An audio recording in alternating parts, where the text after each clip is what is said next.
That is my opportunity. So I just wanted to ask, like, did anybody try writing their USPs? Not me. Really? You I guys could did. not. Oh, Vikalp Vikas has. did. Okay, that's cool. Vikas did. Lisa did not. Kritika did not. I did So you not. guys have to think on your feet I now. could You guys not actually. It's not that I didn't want to or anything. I could not, Not find come. anything. You know Yeah. what I did, Gurleen? I had actually just spoken to this common mentor that Gurleen speaks of. He was my boss for many years in L&T, and Gurleen also worked there. So I actually contacted him a few days ago because I was making my design portfolio and I wanted to know from a mentor what he thought my skills were. And he gave me a nice long list. So I decided I'm just going to steal one of those. So I didn't have to okay. rethink. But That's convenient. That's yeah, I convenient. think it helps to ask your friends, your mentors, your teachers, because very often you might not know about you. I agree. Others do. Yeah. Yeah, I agree. I mean, Exactly. isn't that Johari window, Oh, there is yes. this quality Yeah. that you don't know and others know. And I think that tells more about you than what you can say for yourself. So Exactly. I have almost like rounded up the LinkedIn comments that I get Yeah. and Great. put them into my LinkedIn about section. So, it's almost like what you put out there is what people echo back to you as well. So Yeah. you get to hear people associating those words with you. So I have found that it is very almost important to kind of make sure what you're putting out there because it sticks. Yes. And it should be because we all use social media, we all use LinkedIn, that's how we are connected. I think the first 40 things you see are the 40 things you take away, and then from that perspective you see everything else. So I thought it'll be a good exercise with the group. So should we start with somebody who actually put in the work? Yeah. Vikal, why don't you go? All right. So I don't know whether, see, I just tried it. Maybe it just came in my mind. What I want people to remember about me or anybody else whom I've ever met, that I'm an underdog who did what he could with what he had. Okay. Why did you put underdog there? Underdog because it has got to do with the kind of upbringing we had during our school time. So my entire family was into army, extended family, and my father was into home ministry. He was responsible for creating India budget, the entire budget of India. He could not go join army. He wanted me to join army, but my knee gave away in 10th standard. I had an accident. It was a broken cartilage, so I could not join. But the discipline he had over me during the founding years of fourth, fifth standard, sixth standard, that was always like very strict. I, I, I now I remember that, or I realized that if he hadn't done those things with me, I would not have reached till this level. So he was a man of his principles. He never swayed away from that. It was fifth standard, I believe. I had fever of 102 degrees, and in the morning, he's like, get up and go to school. And I was like, 102 degrees, I have to go to school? No, you have to go to school. It cannot be an excuse of not going to school. So I went to school. I came back. I was fine. And he said, like, see, if you stop making excuses, nothing can stop you. So that feeling that I achieved something, I am a champion, he never gave that feeling. He always like that you have to keep on fighting for it. Just keep fighting. And he then wanted me to become an engineer, which I was not willing to. So he pushed me after 10th standard into college for 3 years, diploma, electronics and telecommunication. I went over there. Somehow I just passed because my heart was not in that. I was more into creativity, more into drawing, more into sports. So I wanted to be something else, but he pushed me into it. I was like, okay, fine, let me do it. Just by the border edge, I passed that. And from there on, it has been constant, you can say, a fight of achieving what I always wanted to. So if I achieve something, I don't feel that I've achieved it. I just raise the bar again for the next level. It also like an underdog feeling where you have to fight against the people who are more knowledgeable, who are more intellectual, and who have more skills and resources to do that. So I even wrote an article, Underdog, which is there on my LinkedIn. It was related to the incident between me and my father and how it paved out. And when the time came to fulfill that, what happened in that scenario. So that is there in that article. I will not spill the beans over there. Very intriguing, very, very good sell as well in the end. I like that.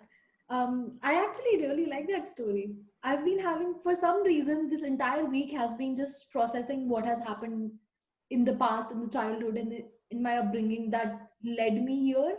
A lot of people have been asking me that, so it just keeps coming back for some reason. But really like that.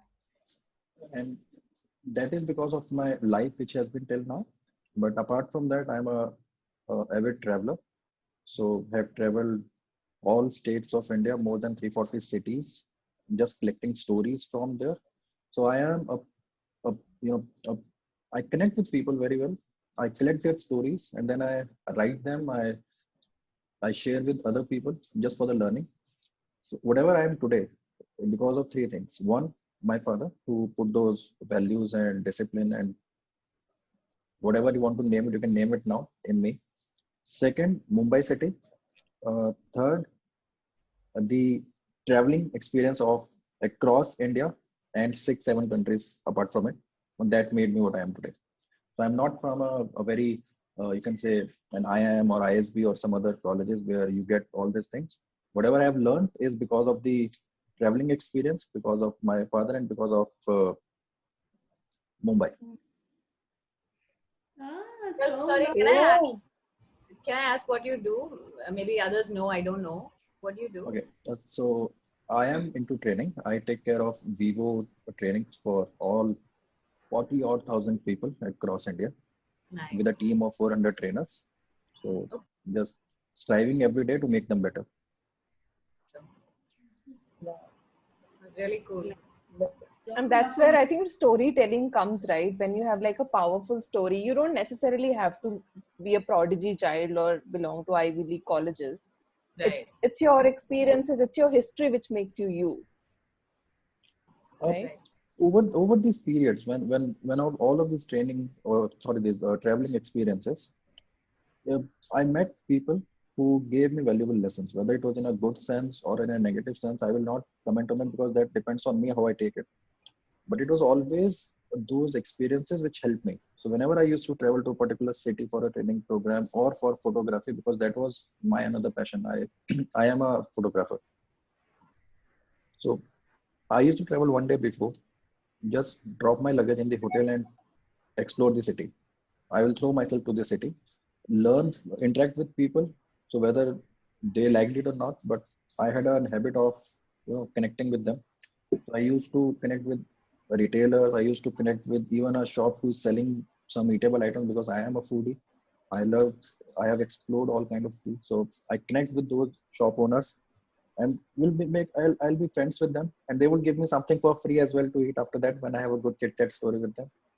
So all those people I have interacted. I've stayed in a stranger's house after meeting on the same day. I stayed in a stranger's house because I was left stranded. It was nowhere to go. I did that. And then next day I did. So all those stories and all those experiences helped me what I am today. I So, wish and you because of attended that the last stories. session. Pardon? Gurleen, what do you think? The last session was all about traveling and Yeah, yes. we were talking about so many of us having similar stories like you, Vikalp, like such a shared, and a lot of us just staying and connecting with strangers. And Gurleen had very interesting questions for us that I'm sure she Yeah. will do at some point. But Yeah. but I feel like traveling is something that is extremely valuable, and we had an entire talk about it. So I don't wanna. Yeah. But that And was solo My, travel on top of that. yeah, Yeah. Yeah. nice. my I traveling is mean, all you about learn a photography lot. and training. Great. I mean, you learn a lot. I mean, when you are traveling, it adds a lot of things to your own personality as well, to your experiences as well. Hmm. Yes. Ritika, what is your USP then? 40 characteristics. It's actually tough for me now. I mean, I could very well correlate right from my childhood. I think we talked that day for 2 hours on that. I think that was my USP, Sakshi. 2 hours. So 40 words is like too less, yeah. We have to give Pritika more words. So I mean, we kept on talking, and we discussed a lot of things that day, isn't it, Sakshi? Yeah. Yeah, right from my childhood till date, right? So I mean, I was brought up in an educator family. Like my father was an educator. So I was, I mean, it happens with the child, like when you are standing first for 2-3 years in continuity. I mean, you are getting that tag on your heads, right? I mean, you can't compromise with second place, second position, right? I experienced the same when I was in, I think, fifth. I stood third, and that day it was like a hell for me. I mean, I was like, how I'm going to face my parents, because for the last 2, 3, 4 years you are, I mean, getting the position one. So it took, I think, if I recall, an hour or so for me to reach back home. And that day there was a party at my place. I was crying the whole day because I stood third. And with that, I mean, with that feeling, then it was like, I mean, I can't go ahead with the second or third position. I just completed my grade 10. And when I joined my college in 11th, then I was like, life is beyond academics as well. From my childhood, I was all-rounder sort of a student, right? I was very keen to participate in extracurriculars and so. And worst to all, I took, sciences. But there was something which was hidden in me.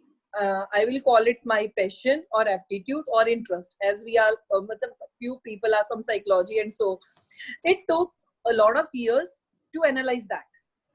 I did my master, then I voluntarily dived into education. I mean, voluntarily advising students, because I missed that when I was in my school time, right? Because no one was there to guide me. Because I mean, you have to look beyond academics. Then with that, I said, no, hopes were there. I mean, I was rushing behind false hopes. So that day I took a oath. Yeah, I'm going to work with the students. I mean, I will just make them, experience the reality. I'm not going to give false hopes to them. I'm just going to give them the reality check. If in short, I'll sum it up. So I always say to my students, I don't give hopes, I'll give you a future, I'll guide you on that. So this is my USB.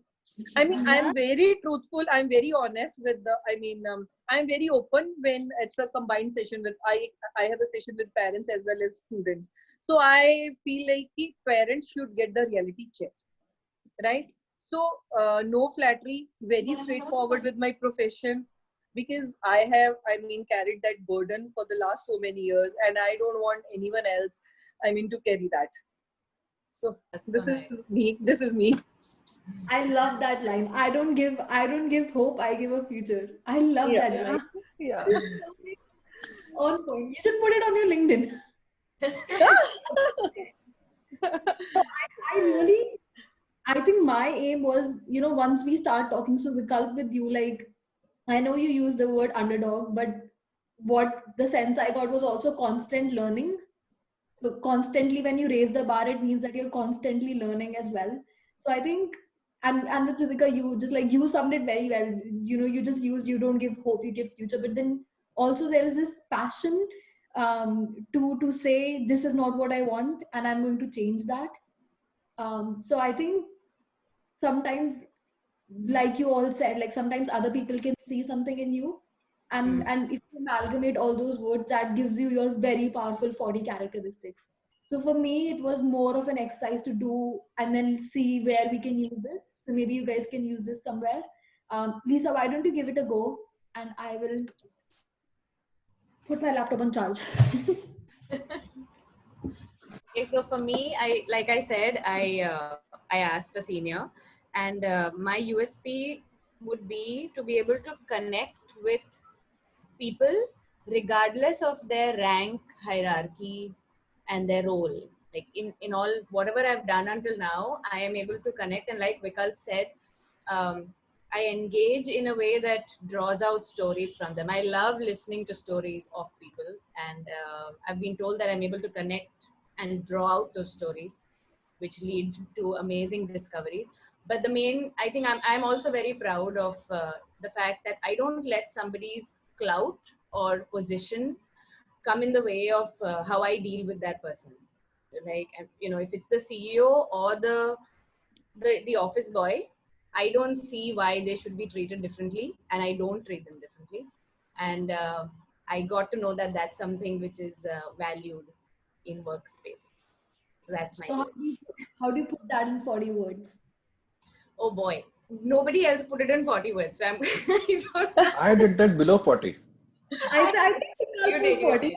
I think Because Lisa can put there as well. I did.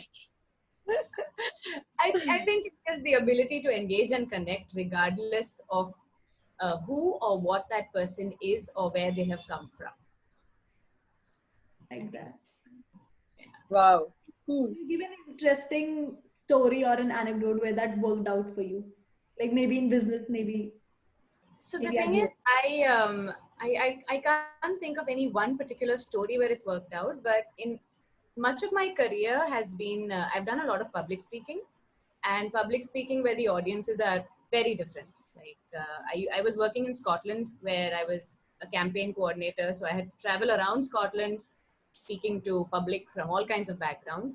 But we also had to speak to parliamentarians, people who are really highly ranked.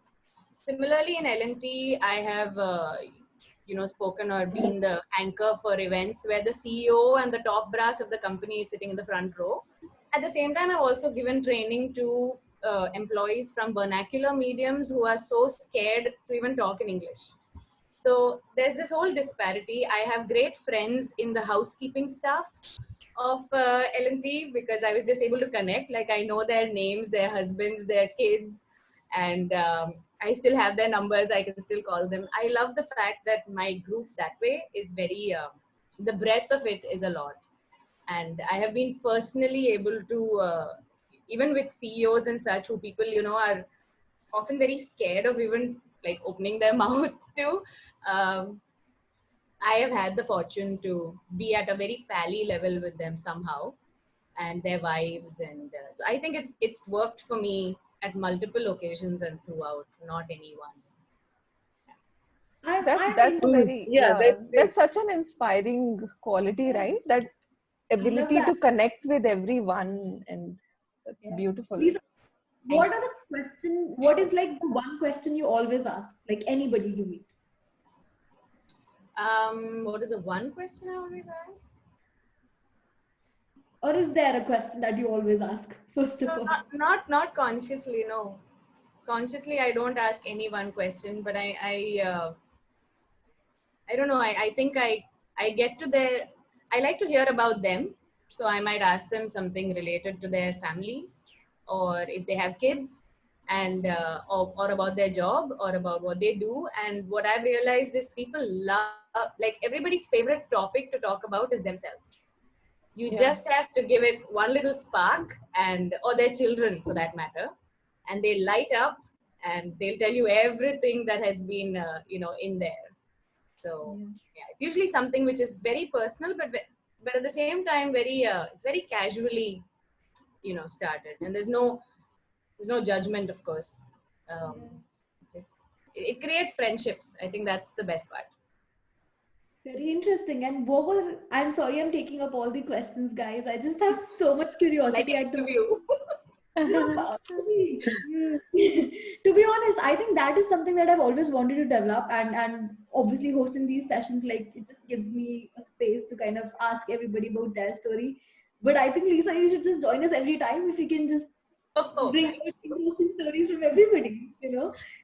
But I definitely will connect later and ask you about Scotland because I'm very interested, and also because Sure. it's very good.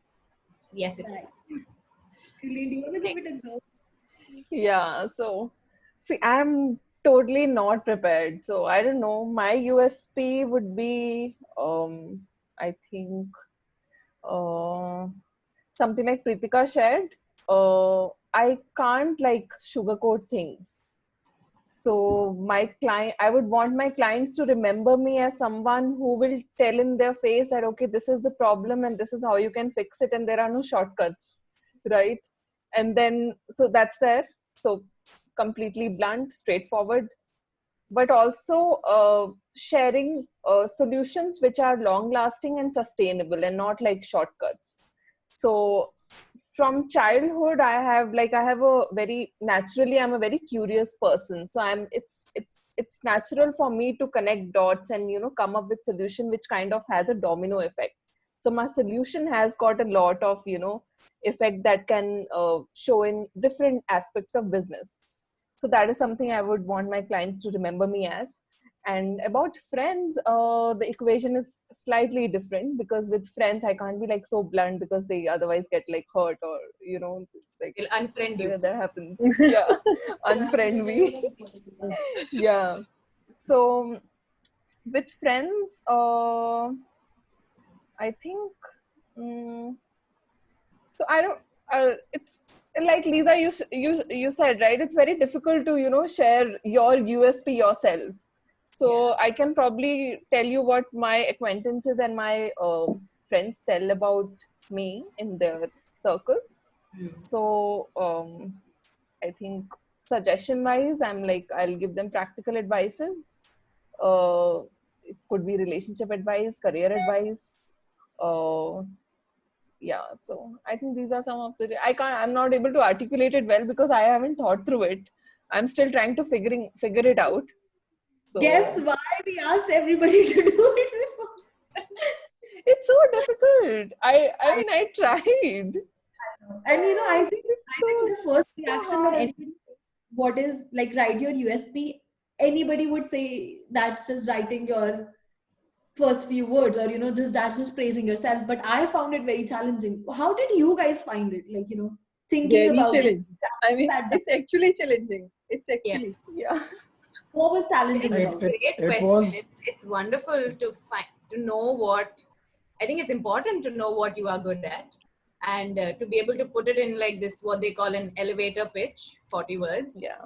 So I'm really glad you came up with that question. As hard as the answer is, but it's a great idea, and at least personally, I have to do more work on it. Like I just babbled. I think there's a lot I to make it better. I got this answer which I shared like 5:15 or something. I was thinking on something that what I have to say, and then it struck in my mind that what I have been going through since early ages till now, and I just summed it out because I had written an article basis on that. So I had summed it entire thing from there, and it's just fine. It's okay because it's a part of my working style now that whatever I do, the brilliant ideas or the best ideas always come spontaneously at the last moment, not in the initial phases when I'm planning. I agree. I agree. Yeah, I think of some of the bigger projects that I've done in my life all came like Quick that. one. That's the Yeah. reality. I mean, that's the reality. That's we. That's, what we are. Yeah. Yeah. What is the one word that nobody will ever associate with you? Now that we have talked about USPs and we all know what we are great at, or doing well, It is out of what syllabus. I didn't catch that. It is out of syllabus. Oh my god, this is spontaneous thinking. Welcome to real life.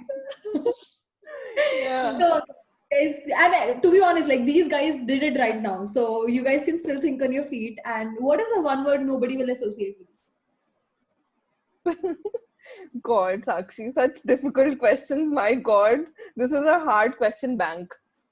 This girl right here in front of me. I had a lot of time to think. Okay, but we haven't heard Sakshi's USP. Yeah. What? Don't. I was hoping you guys will not notice that. Oh my god. No. We noticed. So you tell us while we in the background we're thinking of this one word, but we really want to hear what your USP is. Mm, wow. I don't know. I think I wrote it on my LinkedIn profile, and that is what I truly believe. Just passionately utilizing resources for things I care about, because I can't fight all the battles. As much as I would love to fight all the battles, I always feel like longer term commitment to something is more important, and creating a sustainable impact is more important. So I'm taking bits from everybody. Okay. So what Vikal said about his childhood, I think my father was as strict as him. When leaving school was not it was not an option. It just doesn't exist, you know. So I've gone to school in fevers, and you know, even when something bad has happened in the family, you just always go to school, wake up at 5, you have a proper schedule. So I love that. Now I love that. You're right. I love that, you know. And then with Lisa, you just connecting with different people. I don't know how I've ended up here, but I started investing in startups which are artificial intelligence based. I am not from a tech background, so for me, I'm able to learn things quickly if I'm interested in them. And then with Pritika, I don't like giving false hope. So very straightforward, very much saying, you got to change this. This is not gonna work. And then Gurleen from you as well, just you know, being able to see that something will have a longer term impact. Something as simple as starting these sessions will have a longer term impact of hopefully opening out people to each other in the community. Like you guys are there in the same country doing the same similar kind of work, so opening you out to that space. So I think for me it's an amalgamation of all of that. And I don't know, I think that's why I do videos, because writing is not my forte. It just I felt can't like really that we are in a it just felt like that we are in a school and teacher is asking something and the last kid in the row is waiting that okay, everybody has spoken, I will summarize all their answer and give my answer. that is me, that is also me. But you know what, I was